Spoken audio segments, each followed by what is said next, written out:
बचपन के दिनों में रात के 8 बजे ब्लू सोनिक में एक हॉरर एनिमे सीरीज आया करता था जिसे मैं कार्टून समझकर देखता था। मुझे उस टाइम पता नहीं था एनिमे क्या होता है।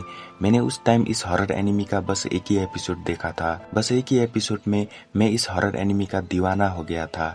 लेकिन कुछ पर्सनल प्रॉब्लम के कारण उस टाइम में मैं इस एनिमे को पूरा देख ही नहीं पाया और आज मैंने इस हॉरर एनिमे को पूरा देख लिया है। और आज का इस वीडियो में मैं इस हॉरर एनिमे सीरीज के बारे में बात करूंगा जिसका नाम है गोस्ट एट स्कूल। इसमें टोटल 20 एपिसोड है, 1 से लेकर 9 तक और 11, 13, 15, 16 एपिसोड ही हिंदी डब किया गया। अब बाकी के एपिसोड हिंदी डब नहीं किया गया। यदि आप लोगों को इसका हिंदी डब देखना है तो वीडियो को लास्ट तक देखना।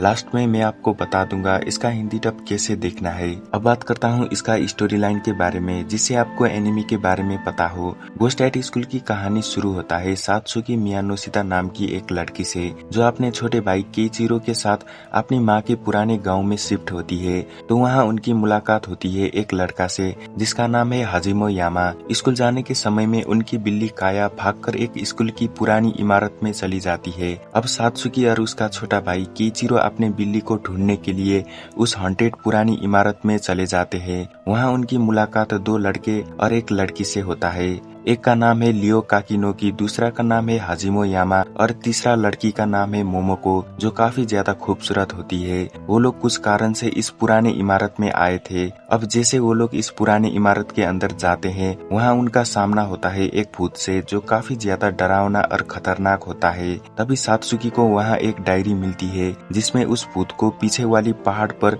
पीपल के पेड़ पर स्पिरिचुअल नींद में सुलाने का मंत्र होता है। अब वो लोग उस डायरी में लिखा हुआ मंत्र पढ़ते हैं और उस भूत को सुला देते हैं और उन्हें पता चलता है ये डायरी सात्सुकी और केइचिरो की माँ की है। उनकी सुरक्षा के लिए उनके माँ ने ये डायरी उनके लिए छोड़ा था। अब ये बात उन्हें पता चलता है, ये दोनों बहुत ज्यादा इमोशनल हो जाते हैं और फिर हमें पता चलता है कि स्कूल की पीछे वाली पहाड़ पर पीपल की पेड़ को कंस्ट्रक्शन के दौरान काट दिया है। अब वहाँ पर जितने भी भूत सील थे वो सभी आजाद हो चुके हैं। अब ये 4 लोग मिलकर ये सभी भूत को कैसे स्पिरिचुअल नींद में सुलाते हैं ये जानने के लिए आपको एनिमे सीरीज को देखना होगा। और इस कहानी का मेन हिस्सा है काया यानी एक बिल्ली जो बोल सकती है जिसके अंदर अमानो जाकू का स्पिरिट बसा हुआ है। ये बिल्ली इन 4 लोगों को भूतों को स्पिरिचुअल नींद में सुलाने के लिए मदद करता है। इन सभी कैरेक्टर में से मेरा सबसे फेवरेट कैरेक्टर है मोमोको जो मुझे काफी ज्यादा क्यूट लगती है। इसमें कैरेक्टर सिंपल है लेकिन उनकी बॉन्डिंग जबरदस्त है। थोड़ा कॉमेडी भी घुसाया गया है पर हॉरर का फील कभी कम नहीं होता। ये बैलेंस ही इस एनिमे को और इंटरेस्टिंग बनाता है। भूत की कहानी तो हम सब ने सुनी है पर गोस्ट एट स्कूल में हर एक कहानी के अंदर एक हिडन मैसेज भी होता है जैसे ट्रस्ट, दोस्ती या फिर अपने डर का सामना करना। इसीलिए ये एनिमे सिर्फ हॉरर नहीं बल्कि थोड़ा इमोशनल भी लगता है। गोस्ट एट स्कूल की खासियत उसका हॉरर थीम है।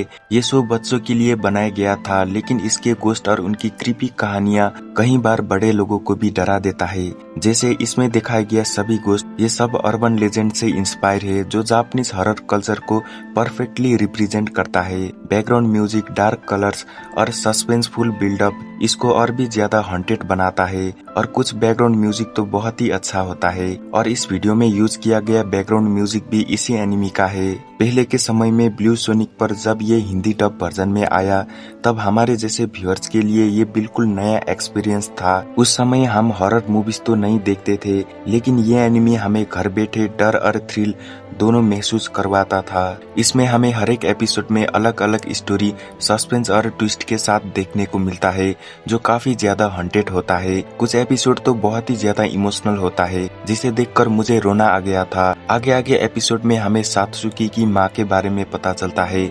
उनकी बैक स्टोरी बहुत ही ज्यादा इमोशनल होता है।